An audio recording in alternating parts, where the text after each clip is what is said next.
Dios siempre ha dado la cara, Él siempre se ha manifestado, incluso te digo más, dice la Biblia que las cosas invisibles que Dios ha creado, o las cosas que no pueden ver nuestros ojos, visibles para nuestros ojos, no para Él, dan claramente testimonio de su poder y de su existencia. El hombre hasta el día de hoy se sigue sorprendiendo y quedando con la boca abierta ante la inmensidad del universo. Cada día descubren algo nuevo, una estrella, un planeta, un satélite, siempre están descubriendo algo nuevo. Las personas que se adentran en ese mundo infinito del cosmos, del universo, ¿no? Y a través de él podemos descubrir la grandeza, la magnitud de nuestro Dios. Dice la Biblia que los cielos cuentan la gloria de Dios y el firmamento anuncia la obra de sus manos. Y cada día emite al día siguiente y así sucesivamente un mensaje. Mensaje que el que lo quiera aprender y lo quiere oír, lo escuchará, lo verá y lo comprobará. Mensaje que permanecerá oculto ante los ojos, ante la actitud del hombre rebelde, del hombre orgulloso, de la persona que se niega y que se cierra totalmente a la posibilidad de que detrás de este mundo que vemos y vivimos hay un diseñador. Las cosas no se crearon así, de la nada, por un accidente, sino que detrás de todo lo que vemos, incluso de lo que no vemos, hay un creador, hay un hacedor, hay un Dios todopoderoso que con el poder de su palabra fue ordenando y poniendo cada cosa en su sitio, y cada cosa creada tiene un propósito y tiene una razón de ser. Y en esta tarde estamos aquí y hoy va a ser el último día que vamos a estudiar las famosas iglesias del Apocalipsis. Todo lo que el Señor le tenía que decir a su iglesia no lo dijo todo en los evangelios. Sabemos que Él estuvo viviendo en un pequeño país llamado Israel hace 2000 años. Recorrió ese pequeño país de punta a punta, de norte a sur y de este a oeste. Dijo muchas cosas, sin lugar a dudas. Hizo cosas extraordinarias que jamás nadie ha logrado, igualar o repetir. Pero sin embargo el Señor no dijo la última palabra a su pueblo en los evangelios, sino que en el libro del Apocalipsis encontramos lo último que el Señor quería decirle a su pueblo, es decir, a su iglesia.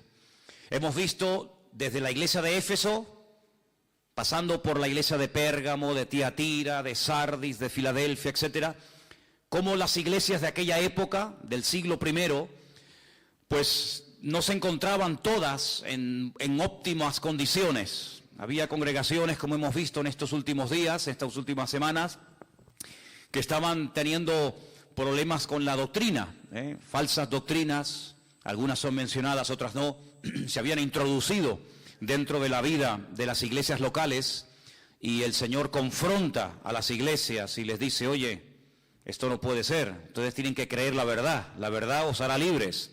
No son las mentiras, no son las manipulaciones de la palabra, de la historia o de la ciencia las que tenemos que creer, sino es la verdad, y la verdad soy yo. Y por eso el Señor le hablaba a cada iglesia y la confrontaba, y a una iglesia le decía una cosa y a otra iglesia le decía otra, y vemos que nunca ha habido una iglesia perfecta en estos últimos 2000 años.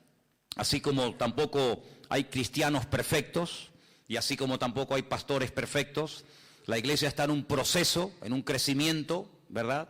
Y en el crecimiento a veces pues ocurren roces y discrepancias y choques, pero para todo, según la Biblia, hay remedio. Amén, hermanos. Para todo hay solución, incluso hasta para la misma muerte. Sé que por ahí hay gente que dice, todo tiene solución menos la muerte. Pues precisamente ese es el problema más fácil de solucionar, precisamente el tema de la muerte. Es más fácil solucionar el tema de la muerte que a veces enfrentarnos a los problemas de la vida.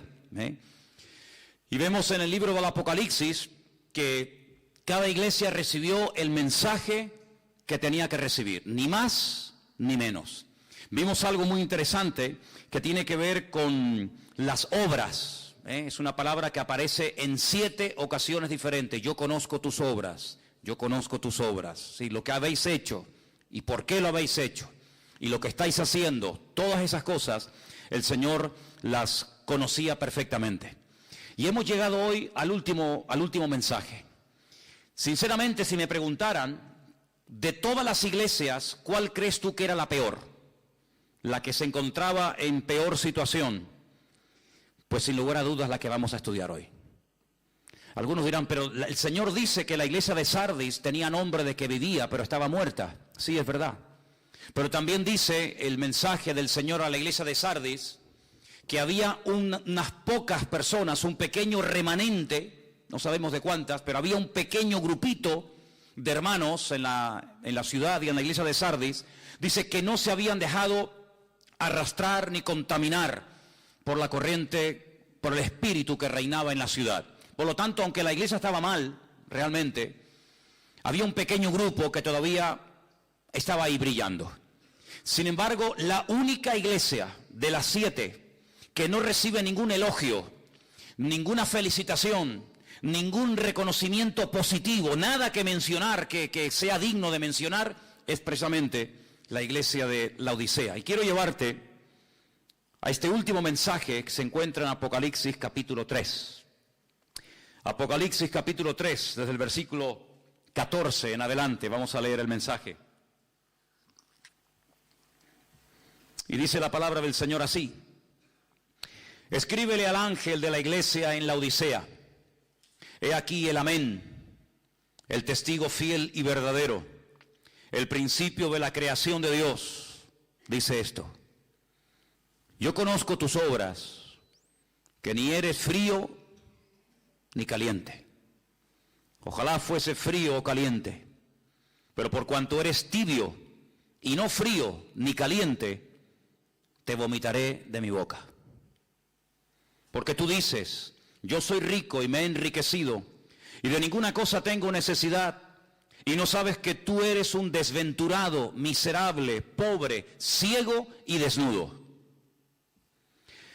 Por tanto, yo te aconsejo que de mí compres oro refinado en fuego, para que seas rico, y vestiduras blancas para vestirte, y que no se descubra la vergüenza de tu desnudez, y unge tus ojos con colirio, para que veas. Yo reprendo y castigo a todos los que amo. Sé pues celoso y arrepiéntete. He aquí yo estoy a la puerta y llamo. Si alguno oye mi voz y abre la puerta, entraré a él, cenaré con él y él conmigo. Al que venciere le daré que se siente conmigo en mi trono, así como yo he vencido y me he sentado con mi Padre en su trono. Y el que tiene oído para oír, que oiga lo que el Espíritu dice a las iglesias. ¿Cuántos dicen amén? Gloria a Dios. La ciudad de Laodicea fue fundada por un tal Antíoco II, siglos antes de Cristo. Y la ciudad se llama Laodicea porque la esposa de este general griego se llamaba así. Y en honor a su esposa llamó a la ciudad por su nombre. En principio, la ciudad de Laodicea era una base militar que protegía la frontera norte del reino de Antíoco. La semana pasada estudiamos la iglesia de Filadelfia. Bueno, pues a 80 kilómetros de Filadelfia se encontraba esta iglesia. Llegó a ser una ciudad tremendamente rica y era muy conocida a nivel mundial por varias cosas. Primero, porque había una escuela de medicina famosa, porque habían descubierto unas gotas, que la Biblia las traduce como colirio, para la vista, y también porque habían descubierto varios, medicamentos o varios remedios para problemas del oído. Además, la ciudad era muy conocida porque habían hecho unos cruces, unas mezclas con las ovejas, y habían producido una especie de oveja de lana negra, que era muy cara y muy codiciada en aquellos tiempos. Era una lana, muy suave, muy bonita, y era conocida en el mundo entero por eso. Aparte de eso, era un lugar que era una especie de fábrica de ropa. Desde la Odisea se repartía ropa para todas partes del imperio romano. Curiosamente podemos saber, según los textos del Nuevo Testamento, quién fue el fundador y pastor durante algún tiempo de la iglesia de la Odisea. Fue un tal Epafras. Ustedes pueden leer en las cartas de Pablo a varios personajes, varios compañeros: Timoteo, Tito, Tiquico, Priscila, Aquila, etc. Y uno de ellos es Epafras, y se cree que Epafras fue el fundador y el pastor de la iglesia durante algún tiempo. Curiosamente hay un versículo en Colosenses 4:16, que no lo vamos a leer ahora. pero dice más o menos así. Cuando Pablo le escribe una carta desde la cárcel a los hermanos de la ciudad de Colosas, al final de la carta, en el capítulo 4, verso 16, ustedes pueden encontrar unas palabras de Pablo que dice: cuando esta carta que ha llegado a vosotros sea leída en la iglesia, hágansela llegar también a los hermanos de la iglesia de Laodicea. Es decir, que la carta de Pablo a los colosenses también era para los hermanos de la iglesia de Laodicea. Y es un dato que me llamó mucho la atención. Ahora, me llama la atención que no hay nada bueno que decir de la iglesia. Generalmente cuando uno va a una iglesia, te puede gustar más, te puede gustar menos. Si te dedicaras, no sé, los domingos por la tarde o por las mañanas a recorrer diferentes iglesias de aquí de la isla o de otras partes, pues verías que en un lugar te va a gustar esto, tal vez no te va a gustar esto otro, y que unas tienen un estilo y otras tienen otro estilo, y unas se enfatizan, digamos, una línea y otros enfatizan otra, y puedes más o menos hacerte una idea de las cosas diferentes que diferencian unas iglesias de otras. Pero si pudiéramos retroceder al pasado y visitar un domingo a la tarde, en el caso de que se reunieran un domingo a la tarde, no lo sé, los hermanos de la iglesia de la Odisea, encontraríamos que es una iglesia rica, materialmente hablando, una iglesia que tenía un concepto totalmente equivocado de sí misma, era una iglesia egocéntrica, una iglesia complacida, una iglesia tibia, ni fu, ni fa. Una iglesia que le producía náuseas al Señor. El cuerpo humano está diseñado de tal manera que cuando algo le sienta mal o cuando come algo en mal estado, el cuerpo reacciona defendiéndose, pues vomitando y echando fuera lo que le ha sentado mal. Y de esa manera el cuerpo puede volver a recuperar la normalidad. Y es una expresión fuerte, es una expresión que solamente aparece en esta carta del Señor a la iglesia de la Odisea. No es una iglesia que le produce tristeza al Señor, no es una iglesia que le produce orgullo al Señor, sino es una iglesia que le produce náuseas. Dice, ojalá ustedes fueran fríos o fueran calientes, es decir, que el Señor prefiere gente fría, gente indiferente, gente que pasa de todo, o gente que está bien cerca del corazón de Dios, pero hay algo que le produce auténticas ganas de vomitar al Señor, y es la tibieza. La tibieza es algo que el Señor aborrece, y por eso el Señor le habla muy duramente a esta congregación y le dice, ojalá hubieran optado por la frialdad o por ser calientes, ¿verdad? Y animados y fogosos en el espíritu, pero ustedes son tibios y yo los vomitaré de mi boca. Comencé a buscar esto y me di cuenta que en el Antiguo Testamento hay un libro que gira en torno a un profeta rebelde que recibe un llamado para ir al extranjero, a una ciudad pagana, a una ciudad fuera de las fronteras de Israel. Y dice la Biblia que este hombre se niega rotundamente a ir allí. Él no quiere salir de su país. Él está muy cómodo como profeta en Israel. Y él bajo ningún concepto quiere ir a Siria a predicarle a aquellos bárbaros, a aquella gente que empalaba a los enemigos y hacían auténticas barbaridades. Y Jonás, dice la Biblia, que huyendo o queriendo huir de la presencia del Señor, como si pudiéramos escondernos de Dios en alguna parte. Es una especie como lo que le pasó a Adán, que era creyente pero creía que se podía ocultar de Dios. Bueno, pues a Jonás le pasó más o menos lo mismo. Dice que descendió a Jope, la ciudad de Jope se llama en la actualidad Jafo, y dice que allí se monta en un barco y dice que va en dirección a Tarsis. Sí, Tarsis es, como todos sabemos, el sur de España. De hecho hay un pueblo que se llama Tarsis en Huelva, en Andalucía. Y dice que en el camino se levanta una tormenta terrible y los marineros invocan a sus dioses y echan suertes para ver por qué se ha producido, por qué se ha levantado así de repente una tormenta de tal envergadura, y dice que la suerte cayó sobre Jonás y le preguntan, ¿tú quién eres? ¿Qué haces aquí? ¿Cuál es tu Dios? Cuéntanos un poco de tu vida. Y la Biblia dice que Jonás abre su corazón y les dice, yo soy un profeta del Dios vivo, del Dios verdadero. Yo soy profeta de Dios, soy la voz de Dios en Israel y Él me ha mandado a Nínive. Pero no quiero ir a Nínive, me resisto, no, me rebelo completamente, no quiero que esa gente tenga oportunidad de arrepentimiento. Y bueno, ¿y cómo podemos solucionar este problema? La Biblia dice que Él les propone a ellos, increíble, una cosa increíble, écheme por la borda y ya veréis cómo todo se calma. Efectivamente, así fue. La Biblia dice que lo tiraron por la borda y al instante la tempestad se calmó. Pero el Señor tenía un gran pez, no una ballena como por ahí se dice, sino un gran pez, dice la Escritura. Algunos hablan del famoso Leviatán, el pez ese gigante que aparece en el libro de Job.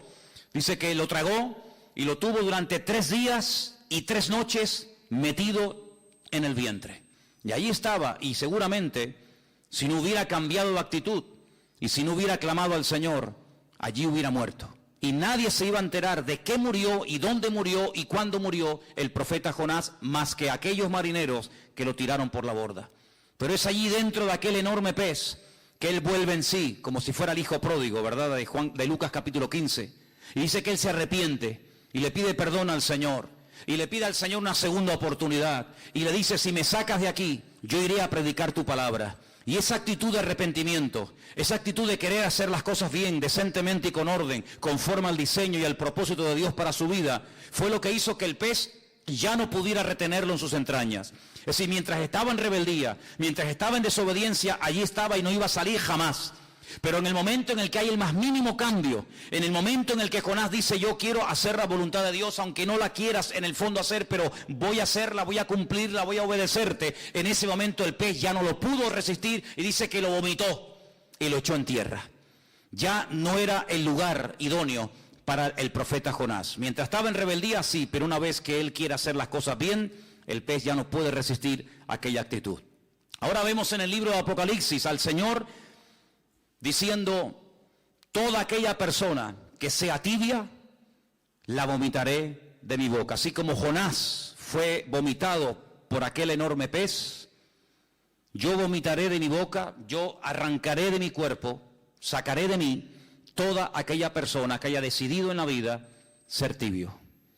Yo le preguntaba al Señor en este día y durante esta semana mientras preparaba este mensaje para compartir con ustedes hoy, Señor, si a lo largo de la historia, tanto en la Biblia como en otros momentos, vemos que ha habido iglesias que han sido atacadas despiadadamente por falsas doctrinas y enseñanzas, como hemos visto en alguna ocasión, y si hubo iglesias que fueron atacadas por la persecución o por falsas profecías o falsos apóstoles o pastores o maestros o evangelistas, Señor, ¿será posible que a lo largo de la historia los problemas que caracterizaron a las iglesias del Apocalipsis, puede ser que se vean esos problemas hoy en día?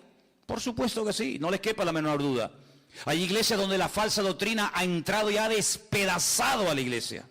Iglesias hermosas, iglesias bonitas, iglesias que iban en una buena trayectoria, se abrieron a un método, a un sistema, a una enseñanza tal vez muy novedosa, porque todo lo nuevo siempre tiene un factor de atracción, ¿verdad? Todo lo nuevo como que atrae a la gente, y vemos que el resultado ha sido un auténtico desastre.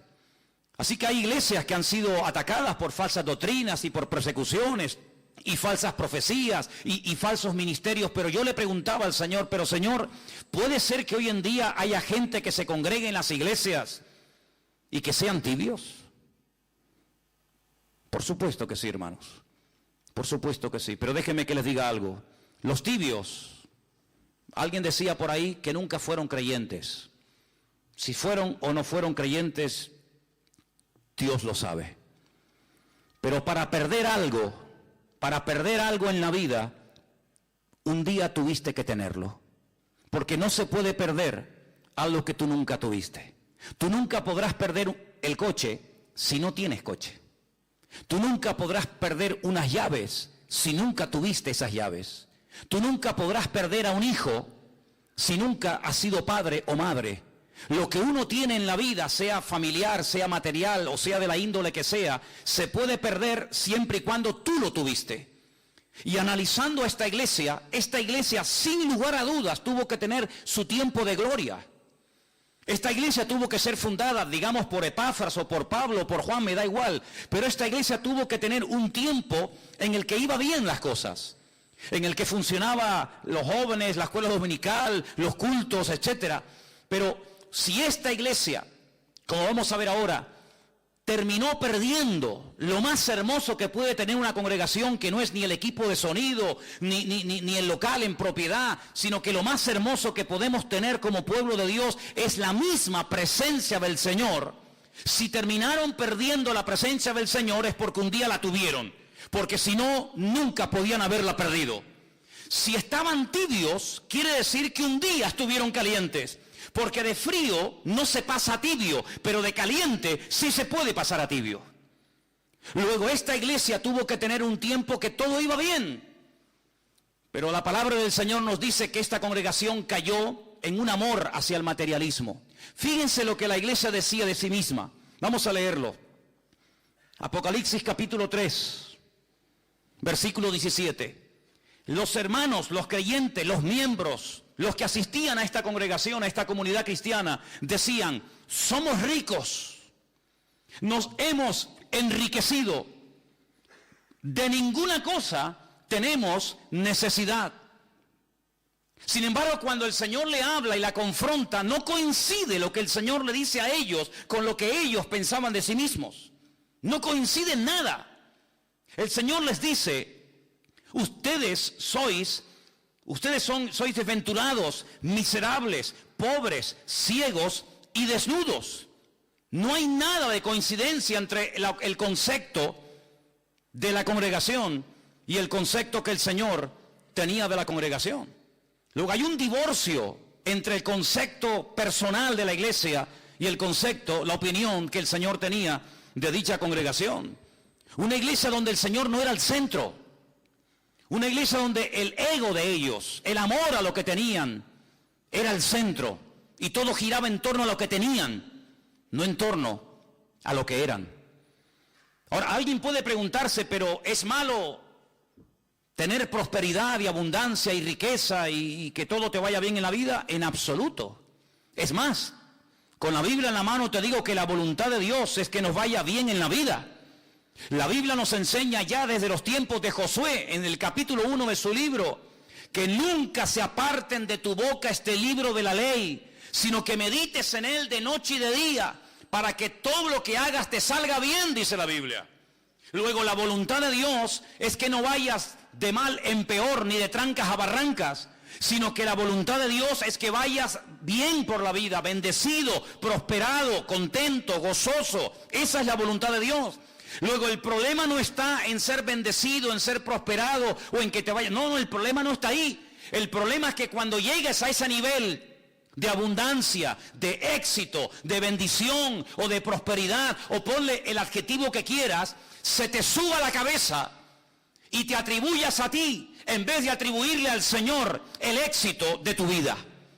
Si ustedes prestaron atención a la lectura de esta tarde, es tremendamente interesante. Yo quisiera volver a llevarles a el libro de Deuteronomio capítulo 8, que justamente fue la lectura que en esta tarde se leyó. Deuteronomio capítulo 8, el Señor sabía perfectamente que de haber pasado de la esclavitud, de la opresión más horrible y horrenda de la vida, lograron por fin salir de esa opresión de tierra de Egipto, de Mizraim, como se llama en la Biblia, una tierra de opresión. Una tierra de aparentes oportunidades, pero que al final se terminó convirtiendo en un callejón sin salida. Lo dije en una ocasión, la palabra Egipto, Mizraim en la Biblia, empieza con la letra M y termina con la letra M en hebreo. Y hay dos M's, dos tipos de letra M en hebreo. Una que es abierta, que se escribe al principio o a la mitad de una palabra, y otra letra M, que tiene el mismo nombre, pero que se escribe al final y es totalmente cuadrada, no se puede entrar a ella, es totalmente cerrada. Y curiosamente el Señor llama a Egipto Mizraim, un país que aparentemente te ofrece todo a cambio de nada. Un país donde cuando en otros países hay miseria, trabajo, o no hay trabajo, y pobreza, y sequía, y muerte, y paro, en Egipto siempre hay de todo. No sé cómo se las arreglan. Y allí se fueron los hijos de Jacob, porque se les abrió la puerta, porque además José era el hombre más importante después de Faraón en Egipto. Pero al final aquella aparente puerta abierta se terminó convirtiendo en una ratonera, en un lugar donde los convirtieron en mano de obra, y de allí no podían salir, en un lugar de opresión y de estrechez y de amargura. Y durante casi 4 siglos estuvieron pasándolo mal. Y durante mucho tiempo estuvieron gimiendo y llorando y clamando al Señor con toda su alma y con todo su corazón. Sácanos de aquí que nos van a matar esta gente. Bueno, pues lograron salir, todos sabemos la historia, todos sabemos esto. Y cómo el Señor los sacó con mano fuerte y poderosa de Egipto, y les abrió el mar rojo y los condujo por la tierra prometida, por el desierto, rumbo a la tierra prometida. Pero mira lo que les dice el Señor: cuando lleguen a la tierra prometida, escuchen bien esto, hermanos, cuídate de no olvidarte del Señor. Deuteronomio 8:11, para que cumpla sus mandamientos, sus decretos, sus estatutos que yo te ordeno hoy. Ándate con ojo, amigo. No suceda que comas y te sacies y edifiques buenas casas en las que habites, y tus vacas y tus ovejas se aumenten, y tu plata y el oro se te multipliquen, y todo lo que tuvieres se aumente, y se enorgullezca tu corazón. Cuando uno está en un lugar bajo, encerrado, puede sentir claustrofobia y quiere salir de ahí. Pero cuando una persona sube muy alto, hay personas que padecen de vértigo. Y cuando una persona sufre de vértigos, pierde la cabeza y se puede matar. Y eso fue lo que le pasó a la iglesia de la Odisea, que creció y fue multiplicada tanto su riqueza material, que se le subió a la cabeza y terminaron perdiendo la poca o la mucha espiritualidad que un día lograron tener. ¿Por qué? Porque terminaron adorando más a lo que tenían que al Dios al cual tenían que honrar y servir. Y dice la Biblia en el versículo 15, el Señor que te hizo caminar por un desierto grande y espantoso, lleno de serpientes venenosas, de escorpiones y de sed donde no había agua, y Él te sacó agua de la roca del pedernal, que te sustentó con maná en el desierto, comida que tus padres no habían conocido, afligiéndote y probándote para la postre hacerte bien. Y ahora escucha: y digas en tu corazón, cuidado, ahí está el problema, no en la riqueza, no en lo material, sino en tu corazón. Y digas en tu corazón, mi poder y la fuerza de mi mano me han traído esta riqueza. Ahí no mencionan a Dios para nada, sino soy yo, mi fuerza, mi poder. Sino que acuérdate del Señor tu Dios, porque Él es el que te da el poder para hacer las riquezas, a fin de confirmar su pacto que juró a tus padres, como en este día. Mas si llegares a olvidarte del Señor tu Dios, y anduvieres en pos de dioses ajenos, y les sirvieres a ellos y te inclinares, yo lo afirmo hoy contra vosotros, que de cierto pereceréis. Como las naciones que el Señor destruirá delante de vosotros, así pereceréis, por cuanto no habéis atendido la voz del Señor vuestro Dios. Eso fue lo que le pasó a la iglesia de la Odisea. Ya también le pasó a Israel, pero ahora estamos hablando de la iglesia de la Odisea. Una iglesia que fue bendecida, una iglesia que fue prosperada, una iglesia que decía: nos hemos enriquecido, tenemos absolutamente de todo y no necesitamos de nada. Qué ceguera espiritual tan grande. Perdieron la sensibilidad, le dieron lugar al orgullo, al materialismo, y terminaron perdiendo, como dije hace un instante, el tesoro más grande que pueda atesorar un creyente y una congregación, y es tener la bendita y preciosa presencia del Señor. Dice en el versículo 20, he aquí yo estoy a la puerta y llamo. No le está hablando el Señor a una secta peligrosa, destructiva. No está a la puerta de un templo pagano, sino le está hablando al pueblo de Dios, a su iglesia. Y le dice a la iglesia: estoy en la puerta y estoy llamando, y estoy llamando. Luego, si está llamando a la puerta es porque estaba cerrada. Todo esto es un lenguaje metafórico, ¿sí? Si estuviera abierta, si estuvieran abiertos, y bueno, Señor, estamos mal, pero estamos abiertos a cambios. Estamos tibios, estamos mal, no estamos como tenemos que estar, pero estamos abiertos a que tú, cuando quieras y donde quieras, nos sorprendas y te muevas y nos sacude y nos reprenda. Estamos abiertos, pero ni siquiera estaban abiertos a la posibilidad de cambiar, sino que tengo que tocar porque ya os habéis cerrado en banda. Y por eso dice el Señor: si alguno todavía allá adentro le queda algo, un mínimo de sensibilidad o de oído espiritual, y oye mi voz, pues que abra, y yo entraré a él y cenaré con él y él conmigo, y tendremos comunión. Es tremendo, ¿no? La situación de esta iglesia es que es terrible, hermanos. No por nada del mundo me gustaría ser pastor de esta iglesia. Sinceramente no sé, el hermano de esta congregación, el pastor de esta iglesia, ¿Cómo se tenía que sentir cuando recibe esta carta y tiene que leerla a la iglesia? Hermano, miren, a través de nuestro querido hermano Juan, el apóstol más cerca del Señor, hemos recibido este mensaje. Por favor, presten atención. Y cuando esto cayó en la iglesia, no sé cómo reaccionaron. No sé si cayeron todos llorando de rodillas al suelo, pidiendo perdón al Señor. La verdad es que no tengo ni idea lo que pasó con esa congregación. Pero lo que sí les puedo asegurar con toda sinceridad es que en este momento en esa ciudad no hay ninguna congregación, no hay creyentes, no hay iglesias. Así que parece que el tiempo lo que demostró es que la congregación no reaccionó ante la tremenda exhortación que el Señor les estaba mandando. Hay 3 cosas que el Señor le dice a la iglesia que debería de hacer. Repito, todo esto es en un lenguaje simbólico, alegórico, pero todo tiene una explicación. En el versículo 18 le dice: yo te aconsejo que de mí compres oro refinado al fuego. Todos sabemos, hermanos, que hay elementos, que hay números, que hay colores, que hay animales en la Biblia que representan mucho más de lo que de entrada se dice, ¿verdad? El otro día en la clase de hermenéutica hablábamos de los números, de los colores, de ciertos animales, ¿verdad? Y cuando el Señor le dice a la iglesia, compren oro, no se refiere que todos tenían que salir corriendo a la tienda de compro oro, que generalmente hay por todos los barrios, y comprar un montón de oro y ya está el problema solucionado. No. Sabemos que el oro en la Biblia, y lo podemos ver en las cartas, por ejemplo, de Pedro, representa algo mucho más que un elemento, que un material, y se refiere a la fe. Dice: vuestra fe, mucho más preciosa que el oro, el cual, aunque perecedero, tiene que ser probado por el fuego, ¿verdad?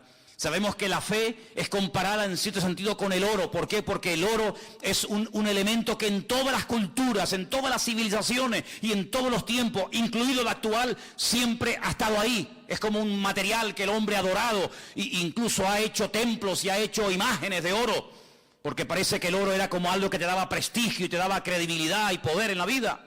Pues el Señor dice, lo que tienen que hacer es retomar la fe que perdieron.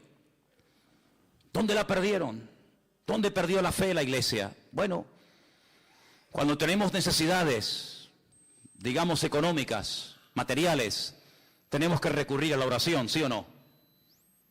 Los que nadan en la abundancia, los que a todo les sobra, los que no saben ni lo que hacer con lo que tienen, pues como que no necesitan orar, no necesitan el pan nuestro de cada día, porque ellos mismos se autosuplen, se cubren sus propias necesidades. Pero cuando uno tiene necesidades materiales o espirituales o de otra índole, uno tiene que recurrir al Señor.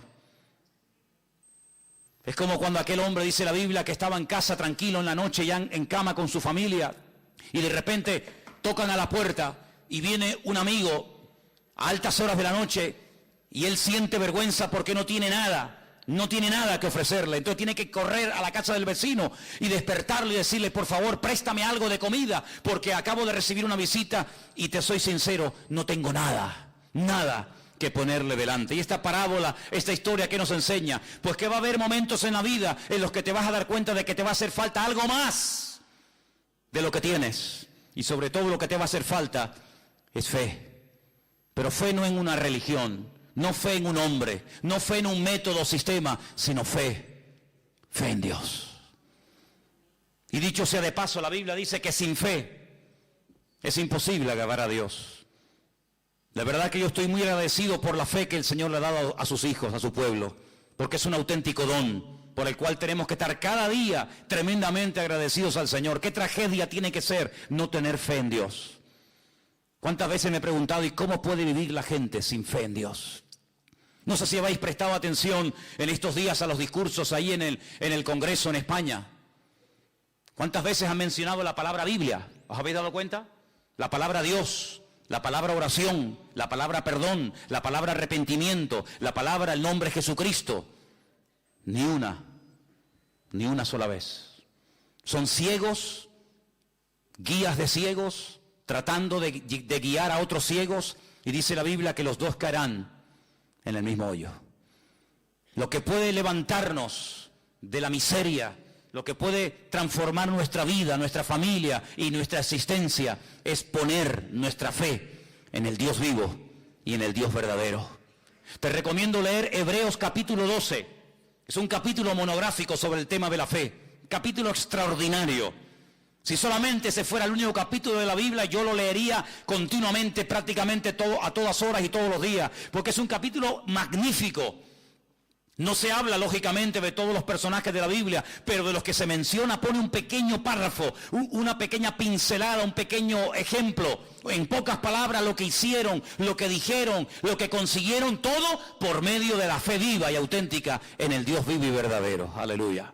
Así que eso es lo que le dice el Señor. Déjense de tanto presumir de lo que tienen. Déjense de tenemos, porque lo que tienen que tener no lo tienen. Y lo que tienen que comprar, lo que tienen que obtener urgentemente es fe viva en el Señor.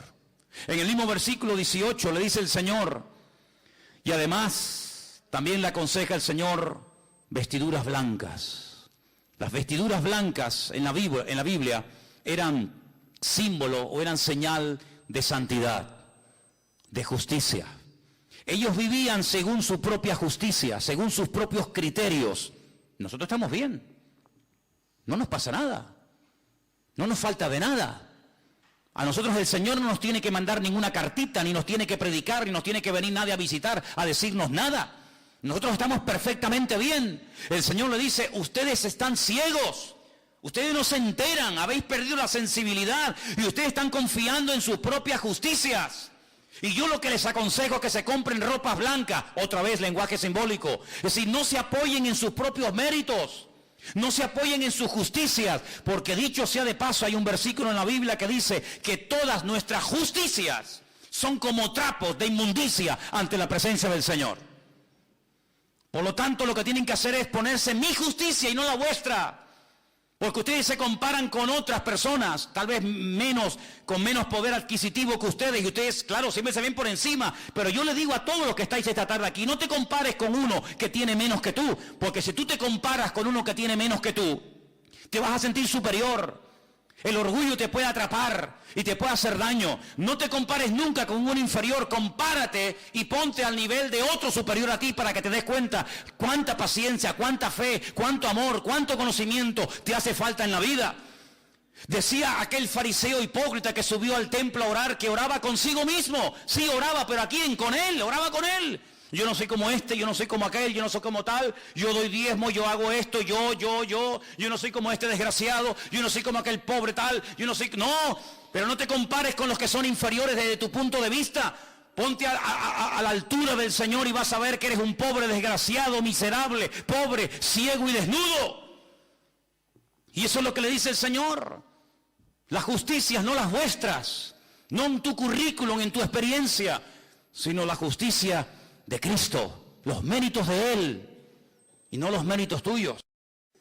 Y después le dice el Señor, como era una ciudad que producía gotas para los ojos, que producía colirio, digamos que en cierto sentido estos fueron los que inventaron las gotitas en los ojos, pues el Señor le habla en términos que ellos conocían y les dice, ya que en esa ciudad hay tanto colirio y habéis descubierto esas gotas que hacen tanto bien a la gente, compren colirio y échenselo en los ojos para que puedan ver la cruda realidad de que ustedes hace mucho tiempo han perdido mi presencia y no os habéis dado cuenta. Es interesante notar porque también en esa ciudad, a las afueras, había unas fuentes de agua. Fíjense cómo en las iglesias del Apocalipsis el Señor utiliza la geografía, el Señor utiliza las costumbres, el Señor utiliza la cultura de la época para a través de ellas darle un mensaje. Concretamente en esta ciudad acabo de decir que había una escuela de medicina donde se aplicaba estas gotas estas gotas de colirio en los ojos de la gente. Pero también a las afueras de la ciudad de la Odisea había unos manantiales de agua, pero aguas que no se podían beber. Aguas que no eran potables, pero aguas que tampoco eran aguas termales. Luego eran aguas que no servían para nada. Eran como aquellas aguas que se encontró Israel en el desierto cuando estaban muertos de sed y querían beber y salieron todos corriendo. Aquellas aguas, dice que cuando las probaron las vomitaron, porque dice que eran aguas amargas. Sí, eran aguas, pero aguas que no servían para nada. Aguas que no servían absolutamente para nada, ni para beber, ni para dárselo a los animales, ni para cocinar, ni para nada. Y así le pasaba a la ciudad de la Odisea. Sí, tienen fuentes de agua, pero no sirven para nada. Si fueran aguas termales, serían aguas terapéuticas, como hay en muchas partes del mundo, que la gente va a esos lugares y se baña con aguas calientes, de las termas de la época de los romanos. Si fuera agua potable, pues gloria a Dios, tienen ahí una fuente de agua tremenda, pero tienen agua que no sirve para nada. Y eso es lo que el Señor le está tratando de decir a la iglesia. Ustedes realmente habéis perdido la eficacia en el ministerio. Ya no me sirven absolutamente para nada. Y uno se pregunta, o si te has preguntado alguna vez, ¿quiere realmente el Señor buscar hoy en día gente capacitada, gente competente, gente eficaz? Por supuesto que sí, por supuesto que sí. Hay un versículo que yo leí esta semana que quiero compartir con ustedes. Se encuentra en Crónicas, en Primera de Crónicas, por favor, el capítulo 9. Primera de Crónicas, capítulo 9, versículo 39. Perdón, versículo 13. 9:13. Ustedes pueden encontrar a partir del capítulo 9, versículo 1, una lista enorme de nombres de personas que salieron del cautiverio en Babilonia. Nombres y familias, hijos y personas, para llevar una especie de relación, una especie de control de personas que salieron de un lado y llegaron a otro. Y cuando llegamos al versículo 13, después de haber leído un montón de nombres, que aparentemente no nos dicen nada, pero que dicen mucho, dice este texto, y sus hermanos eran jefes de sus casas paternas, en número de 1760. Y ahora dice, escucha, hombres muy eficaces en el ministerio, o en la obra del ministerio, en la casa del Señor. Esa frase me impactó tanto que la subrayé. Es decir, dentro de toda aquella masa de gente, específicamente el escritor de este libro se para y dice, un momento, estos 1760 hombres no eran hombres normal y corriente, sino eran hombres, como dice aquí en esta versión, muy eficaces en la obra del ministerio en la casa del Señor. No eran inútiles, no era bulto, era gente eficaz. He buscado este texto en otras versiones y, por ejemplo, en la versión de las Américas, que es una versión muy interesante y muy buena, dice que eran hombres muy capaces. En la versión de la Peshitta, que sabéis que es la traducción del arameo al castellano, dicen que eran hombres de un valor extraordinario, eran hombres valientes. La versión católica, Nácar Colunga, los menciona como hombres vigorosos. La versión latinoamericana dice que eran hombres aptos. La versión antigua, la del 1600, la del siglo XVI, dice que eran hombres valientes. Otra versión antigua de la Biblia dice que eran hombres de gran eficacia. La palabra eficacia significa capacidad de producir un buen efecto. Una persona eficaz es la persona que realiza con eficacia su trabajo o función, que produce los efectos deseados. Es decir, esta gente producía cambios. Esta gente cambiaba las cosas. No se dejaban cambiar por las cosas, sino que ellos cambiaban las cosas. Llegaban a una ciudad en ruinas, patas arriba, destruida, y en cuestión de meses la cambiaban completamente. Yo me he dado cuenta, hace unos días estaba viendo el Facebook de la iglesia, no suelo mucho consultar eso ni estar ahí, pero el otro día entré y vi algo que me gustó. No sé si ustedes lo han visto. Hay algunas fotografías que pone la fecha de cuándo se sacó esa foto, sobre todo en la obra que hicimos en el Puerto de la Cruz, y después de unos años se ve la foto al lado y uno dice, bueno, la foto del 2006, por ejemplo, y ahora se ve el resultado después de unos años y no tiene nada que ver. ¿Cómo nos encontramos aquello? Destruido, viejo, sucio, y cómo se ha ido quedando con la ayuda del Señor, con el paso del tiempo. Bueno, pues algo así, ¿no? Esta gente llegó y no había templo, y en poco tiempo ahora hay templo. Y no había murallas que protegieran la ciudad, y en cuestión de semanas o de meses levantaron el muro. Y la ciudad estaba inhabitada, y ahora había alegría, había niños, había cosechas, había animales, había escuelas, había sinagogas. Sí, recuperaron la vida. Así era esta gente. Y este es el tipo de personas que necesitamos hoy en día en las iglesias. Gente eficaz. gente apta, gente que produzca cambios, gente que con el paso del tiempo vayan a mejor y no a peor. Gente que si un día estuvo bien, no terminen enfriándose y al final apagándose, sino gente que si estuvo bien, ahora van a estar mejor todavía. Y como dice la palabra, el que lleva fruto, pues gloria a Dios. No, gloria a Dios sí, me parece muy bien, pero lo voy a limpiar, lo voy a podar para que lleve más fruto todavía. Y tenemos que pedirle cada día al Señor, cada día quiero ser mejor cristiano. Cada día quiero ser mejor cristiana, cada día quiero predicar mejor, cada día quiero conocer mejor al Señor, cada día quiero orar más, mejor, cada día quiero hacer las cosas bien, con ganas, y no apagándome, porque una persona que está tibia no sirve absolutamente para nada, porque si a él no le sirve, imagínate a qué puede servir. Y es interesante notar cómo esta iglesia entró en una decadencia, pero todavía había oportunidad para cambiar. El Señor le llama al arrepentimiento. ¿Cuántas veces en estas últimas semanas hemos escuchado la palabra arrepiéntanse, arrepiéntanse, vuelvan a las primeras obras? ¿Cuántas veces, hermanos? Prácticamente a todas las iglesias el Señor las llama al arrepentimiento, a cambiar. Venga, vamos a dejarnos de tontería, vamos a dejar atrás el pasado, vamos a pasar la página, vamos a tirar del carro, vamos a mirar adelante. Como decía el apóstol Pablo, sí, yo en el pasado fui un tremendo erudito en la Torá y fui un rabino de la tribu de Benjamín y fariseo de fariseos, pero todo eso ya lo he dejado al pasado. No voy a vivir de las glorias del pasado, sino vamos adelante a la perfección, a ver si logramos alcanzar aquello para lo cual un día el Señor nos alcanzó a nosotros. ¿Cuántos dicen amén? ¿Estamos cumpliendo con nuestro objetivo? ¿O estamos pasando por la vida de la iglesia y estamos pasando por la vida sin pena ni gloria? Estamos dejando marca, huella y estela como los barcos que cuando pasan por un lugar durante un tiempo se ve por aquí pasó un barco porque las hélices dejaron una estela, o cuando un avión pasa por el firmamento vemos que por ahí pasó un avión, aunque ya no está, pero se sabe que pasó por ahí. Estamos dejando huella detrás de nosotros, estamos marcando una diferencia o nos estamos dejando absorber por el medio ambiente en el que vivimos.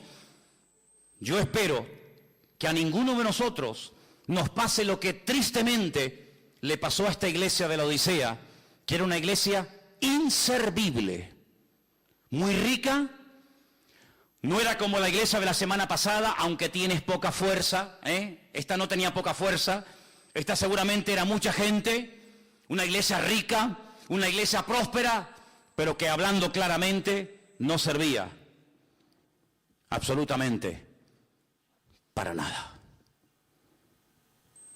En esta semana yo leía un poema de un pastor cubano, pastor Rodolfo Loyola, que ya está en la presencia del Señor, que hace años lo conocí, tuve el privilegio de conocer a este gran hombre de Dios, y él escribió una poesía que se llama Casi, la llamó Casi. Y yo quería leerte parte de esa poesía en esta noche, porque es tan interesante lo que este hombre dice así. La llamaban Casi, cuando casi andaba, y al cumplir los 7, casi fue al colegio, pero casi la maestra no enseñaba. Pues siendo casi una adolescente, casi niña, casi dama, encontró a un joven a quien casi amaba. Pero un día el muchacho, casi sin mirarla, dejó a casi destrozada. Y se fue a un convento, la buena de Casi, y queriendo ser santa, casi fue monja. Pero un día, enterada de que ese chico moría, volvió a su casa y cuidó del chico como de casada. Y el chico murió casi sin besarla y casi fue viuda, al menos en su alma.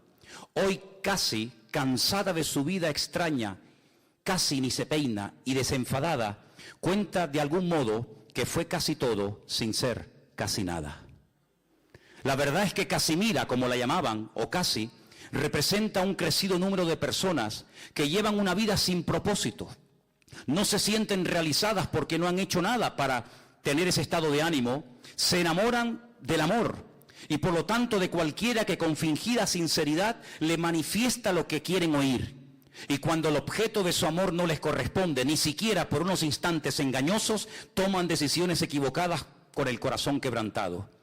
No tienen buenas relaciones con nadie, pero sin embargo dependen de los demás para poder ser felices. Y lo más triste es que se olvidan, como casi, que hay una persona que les ama y les entiende, y ese es nuestro Señor Jesucristo. Dice la Biblia que un día Pablo estaba en un lugar siendo interrogado y le dice al que le estaba juzgando y al que le estaba haciendo todo tipo de preguntas y presionándolo: yo sé que tú crees en los profetas. Y este le responde: por poco, casi, me haces cristiano. Y el apóstol Pablo le dice: ojalá fueses tú cristiano, ojalá verdaderamente entregaras tu vida a Cristo. A mí no me gustaría que en esta iglesia hubiera jóvenes de casi llegó a ser un buen joven, casi llegó a servir al Señor, pero casi se quedó por el camino. No me gustaría que hubiera ninguna hermana o ninguna hermana que dijera: casi llegó a la meta, casi llegó a cumplir los objetivos para los cuales el Señor le restauró su vida y le transformó su existencia, pero se quedó por el camino y pudiendo llegar a todo, al final no llegó a casi nada. A mí no me gustaría que termináramos nuestra existencia y nuestra vida como esta pobre iglesia de la Odisea. Una iglesia rica, una iglesia que tenía prácticamente de todo para llegar a unos niveles espirituales extraordinarios. Y dicho sea de paso, si observamos lo que ha sido la iglesia, la trayectoria del pueblo de Dios desde aquí hacia atrás, desde su comienzo hasta el día de hoy, jamás, créanme, en todos estos 2000 años de historia, nunca la iglesia en su conjunto general, nunca ha sido tan rica y con tanta capacidad material para poder cumplir con la gran comisión como nosotros hoy en día. Hay iglesias, hermanos, que tienen absolutamente de todo y a nivel de cuerpo de Cristo, a nivel general, cuando la iglesia pensaba en tener canales de televisión, barcos, aviones, hospitales y cantidad de ministerios que pueden alcanzar a miles y si no a millones de seres humanos. Lo tenemos todo. Tenemos sistemas de comunicación, tenemos más gente que nunca, tenemos más jóvenes en las iglesias que nunca, tenemos recursos materiales, espirituales y humanos más que nunca. Pero yo no quiero que todo eso se convierta en un juguete para pasarlo bien un domingo a la tarde, o un sábado a la tarde, o un jueves a la tarde, sino que nos demos cuenta de que el Señor nos ha dado mucho, pero también dice la palabra, y tienes que tenerlo en cuenta, que al que mucho se le da, mucho también se le demandará. Y amados hermanos, nosotros podemos dar gracias a Dios de que el Señor todo cuanto le hemos pedido, que nos creíamos nosotros que nos hacía falta para extender el reino, el Señor nos lo ha ido dando y ha sido fiel y no nos ha fallado. Pero no nos olvidemos nunca de esto: si algún día crees que has llegado a un nivel, no te lo creas, porque ese día habrás cavado tu fosa y cuando creamos que ya hemos llegado a un nivel es cuando no hemos llegado a ninguna parte. Yo te pregunto a ti en esta tarde: ¿serás tú una de esas personas tibias que puede ser que se congreguen todas las semanas en esta iglesia, pero tú nunca has tenido verdaderamente un encuentro con Cristo? Porque esta gente era aparentemente cristianos. Tú pasabas por la sinagoga y decías: estos son los judíos, y pasabas por la fachada del local o de la iglesia o de la casa de la Odisea y decían: no, estos son los mesiánicos, estos son los que siguen a Jesús. Había una diferencia en la ciudad. Pero la pregunta es: ellos asistían a la congregación, ¿y a quién le cantaban? Si el Señor no estaba allí hacía mucho tiempo, ¿a quién le cantaban? ¿A quién hablaban? ¿A quién servían? Si el Señor dice que no estaba en aquel lugar. Lo mismo ya pasó en la antigüedad, no es algo nuevo lo que estoy hablando. En el Antiguo Testamento los sacerdotes iban al templo de Jerusalén a adorar a un Dios que ya se había mandado a mudar hacía mucho tiempo y que había quitado su gloria del templo. Luego, si Dios no moraba allí, si el Señor no estaba allí con su presencia y con su bendición, aquellos sacrificios, ¿a quién se los ofrecían? A Dios no, porque Dios ya no estaba en aquel lugar. Si esta gente comenzaba un culto el domingo a la tarde o el sábado, me da igual, el día que se reunieran, y el Señor no estaba allí, entonces ¿a quién le estaban cantando? ¿Cómo es posible que perdieran la presencia del Señor y no se dieron cuenta? Bueno, lo mismo le pasó a Sansón. Lo mismo le pasó al rey Saúl, que dice que el Espíritu del Señor se fue de ellos y ellos no se habían percatado, ellos no se habían dado cuenta. ¿Tú vas a mejor como creyente? ¿O estás estancado? ¿O has ido a menos? Esto es algo muy personal. Este es un momento en el que todos y cada uno de nosotros tenemos que pararnos delante del Señor y decir, bueno, con todas estas 7 iglesias que se han estado hablando en estas últimas semanas, ¿con cuál yo como creyente me siento identificado? Dicen que la iglesia de los últimos tiempos se va a parecer mucho a la iglesia de la Odisea. Hoy en día hay iglesias tremendamente ricas, iglesias con una prosperidad material alucinante. Pero como dijo Priscila el jueves a la tarde, cuando ella compartía aquella famosa frase, ¿no? Era de aquel famoso predicador de Spurgeon. Llegará el día, si es que no ha llegado ya, cuando en las iglesias, en vez de los pastores pastorear ovejas, habrá muchos payasos entreteniendo a las cabras. Y eso lo dijo en el siglo XVIII. Y estamos ya en el siglo XXI. Pero uno observa muchas veces por internet y uno ve a veces por ahí, yo no mucho porque no pierdo el tiempo en esas historias, pero hay gente que le gusta siempre estar por aquí y por allá viendo esto y viendo aquello. Pero hay iglesias que son auténticos circos, donde hay una serie de señores entreteniendo a la peña, entreteniendo al personal, mensajes que van siempre por encima de las cabezas, nadie se siente aludido, venga risas y cachondeo y me caigo y me levanto, ¿verdad? Pero entras y no ha habido un arrepentimiento, no ha habido realmente una conversión genuina, sino que es un lugar donde lo pasamos bien y puedo llevar a un amigo del trabajo o puedo llegar a un vecino y no se va a sentir aludido, no se va a sentir mal porque el pastor siempre es una persona muy simpática y muy carismática y que cuenta chistes y que te hace pasar una tarde entretenida. Eso no es la iglesia del Señor. Eso llámalo como quieras, pero no es la iglesia del Señor. La iglesia es un lugar donde el que viene en adulterio tiene que sentirse mal. La iglesia es un lugar donde el que viene torcido tiene que enderezarse. Y si no, ¿a qué viene? La iglesia tiene que ser un lugar donde mis mentiras tienen que salir a la luz. La iglesia es un lugar donde yo me tengo que sentir confrontado. La iglesia es un lugar creado y diseñado por el Señor para yo reconciliarme con Dios y no fingir que soy espiritual cuando soy un golfo y un sinvergüenza.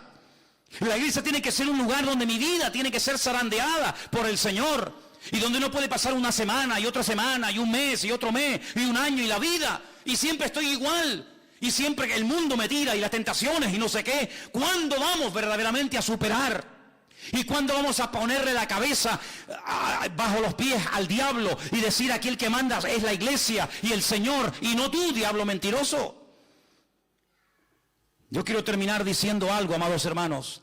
Si hay algo en tu vida contra lo cual tú has luchado, pero no lo has vencido, no lo has matado definitivamente, ándate con ojo, porque el enemigo se rearma y se quiere volver a levantar para amargarte la existencia. Y si quieres que te lo diga de una forma más objetiva y más clara, te lo digo. Cuando David fue a pelear contra el gigante Goliat, antes de matarlo, la Biblia dice que lo hirió. ¿Sí o no? Lo hirió con una piedra. Pero no dijo, bueno, muchachos, tranquilos. Goliat está herido, sangra como un cerdo. Va a estar por lo menos 6 meses sin aparecer y amargarnos la existencia. Vámonos tranquilamente a casa. Yo les aseguro, hermanos, que si David se hubiera conformado simplemente con herir al gigante Goliat, no sé si una semana, 15 días, un mes o un año después, Goliat se volvería a levantar y en el mismo valle de Elam volvería a confrontar a las tribus de Israel y otra vez volveríamos al punto de partida. ¿Por qué? Porque se hirió al enemigo, pero no se arrancó de raíz el problema. Y en la vida cristiana no puedes ir poniendo parches. No puedes ir diciendo, bueno, hoy no caí, pero ahí está la puerta abierta. No, David fue listo, David salió corriendo. Antes de que vinieran y se lo llevaran y lo curaran, David salió corriendo y con la misma espada con la que él quería matarme a mí, yo me levanto y le cortó la cabeza. Y la enseñó a todo el pueblo, dijo, se acabó el problema, porque muerto el perro, se acabó la rabia. No es suficiente con vencer una semana, 15 días o un año un problema. Al enemigo hay que derrotarlo 100%, no en tu fuerza, no con mi poder, no con mi sabiduría, no con mi experiencia, sino en el nombre de Jesús. Nunca más te vas a levantar, diablo, porque mayor es el que está conmigo que el que viene contra mí. Si tu problema fue el que sea, no tengas una puerta abierta. Renuncia completamente a esa historia. No estés coqueteando, no estés flirteando, no estés jugueteando alrededor del fuego, porque vas a terminar otra vez quemándote. Y eso fue lo que le pasó tristemente a esta iglesia de la Odisea, que seguro que empezó bien. Una buena congregación, atractiva, bonita, que funcionaba, que la gente venía, se convertía, se bautizaban, etcétera, etcétera, pero terminó fatal. Y mira tú por dónde, en el libro de Apocalipsis está la última, para que no nos olvidemos que si a esa gente le pasó aquello en el siglo I, ¿cuánto más a nosotros si bajamos la guardia y no cuidamos nuestra salvación con temor y con temblor? Vamos a orar en esta noche. Cierra tus ojos ahí donde estás. Hoy es una noche especial además, porque hoy queremos acercarnos a la mesa y recordar la muerte, la resurrección, la victoria del Señor, que es nuestra victoria. Aleluya. Y la mesa está servida y la mesa está preparada para los que van a participar. Pero mi pregunta es, ¿estás tú preparado? ¿Estás tú preparado?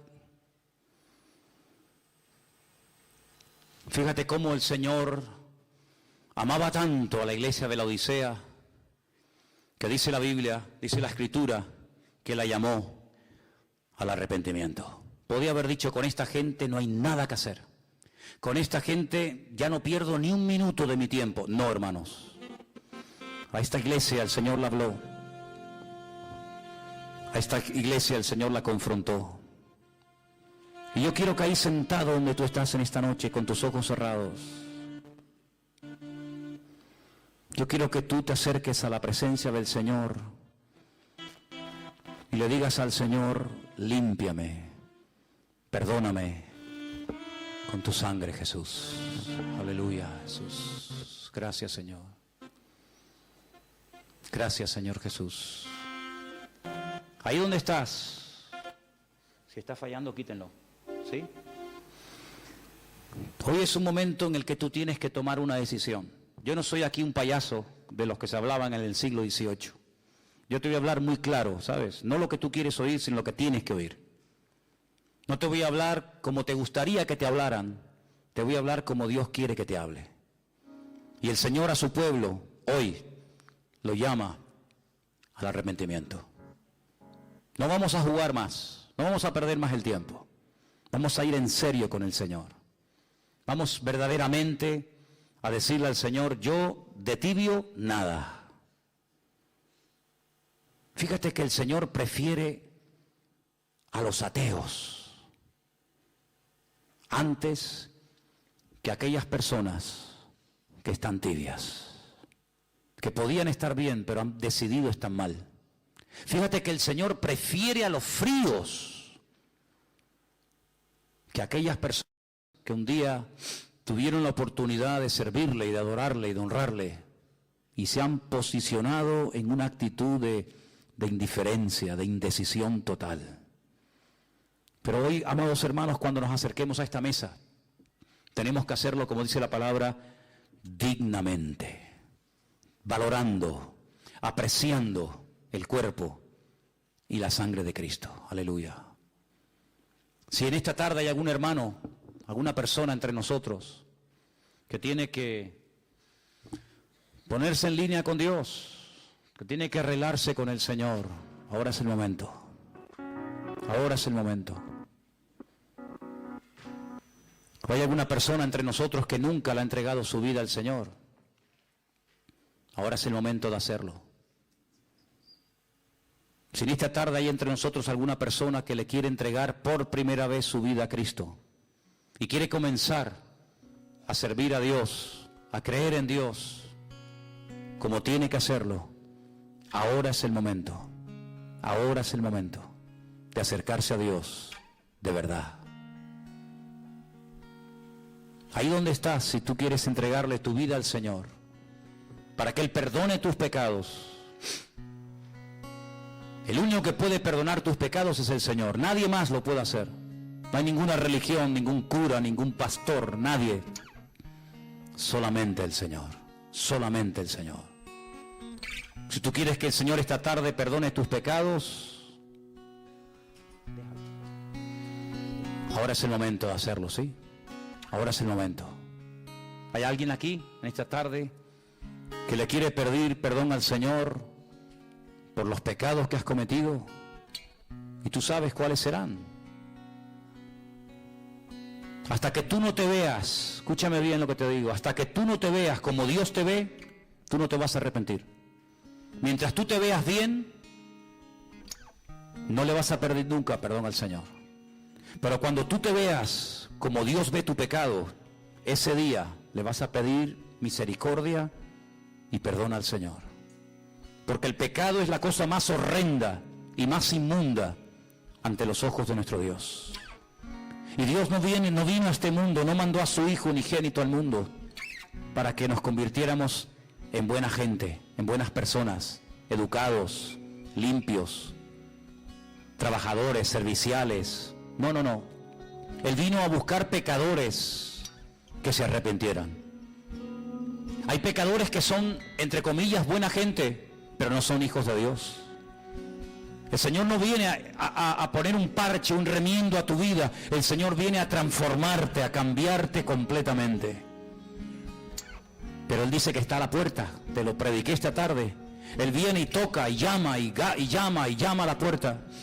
Y yo te pregunto, ¿vas a abrirle la puerta al Señor? El libro del Cantar de los Cantares cuenta la historia de una mujer que está acostada y viene su marido a medianoche y golpea y llama a la puerta. La mujer reconoce la voz de su amado. La mujer reconoce la voz de su marido. Él le dice, ábreme, amada mía, esposa mía. Ella oye la voz del amado, pero dice, me acabo de lavar, me acabo de acostar y no me voy a levantar para abrirte la puerta a ti. Y dice la Biblia que el amado se fue. Y cuando ella se levanta y se da cuenta del terrible error que ha cometido, dice que abre la puerta y ahí ya no está. Él se fue. Él se fue. Y desesperada y enferma de amor, dice la Biblia, que comienza a ir por todas las calles de la ciudad, preguntándole a todas las personas, a las mujeres, ¿habéis visto a mi amado? ¿Habéis visto a mi amado? Y la gente le dice, ¿y quién es tu amado? ¿Cómo es tu amado? Y ella lo describe de una forma tremenda. Los ojos, las manos, su boca, sus piernas. Conocía al amado, pero no le quiso abrir. Sabía cómo era, sabía el tono de su voz, sabía su estatura, sabía el color de sus ojos, sabía todo de él, pero no la abrió. ¿Qué te parece? Sufre, la apalean, la humillan, hasta que al final da con él y se reconcilian. Bendito sea, Señor. Y eso es lo que queremos en esta tarde. Encontrarnos con Dios. Encontrarnos con el Señor y dejarnos de jugar a ser cristianos. Dejarnos de jugar a culto y a iglesia y verdaderamente ser un pueblo santo y diferente para el Señor. Con las ideas claras, con los objetivos bien definidos, con la mano en el arado, sin mirar atrás, sin juguetear, sin titubear. Aquí estoy, Señor, hasta la muerte. Y el Señor le dice a esa gente, si eres fiel hasta la muerte, yo te daré la corona de la vida. Si no, de nada ha servido parte de la carrera que has corrido, porque aquí no consiste en correr un trocito, aquí consiste en llegar a la meta. Ese es el objetivo, llegar a la meta. Señor, queremos participar esta noche de este pan y de este vino dignamente, como dice la Escritura. Y queremos en este momento invitarte para que estés con nosotros, Señor. Y que verdaderamente sea un tiempo de restauración, de reconciliación, de arrepentimiento y de empezar de nuevo. Gracias te damos, Señor. Gracias te damos, oh Dios. Recibe toda la gloria y toda la honra, mi Señor, en el nombre bendito de Jesús.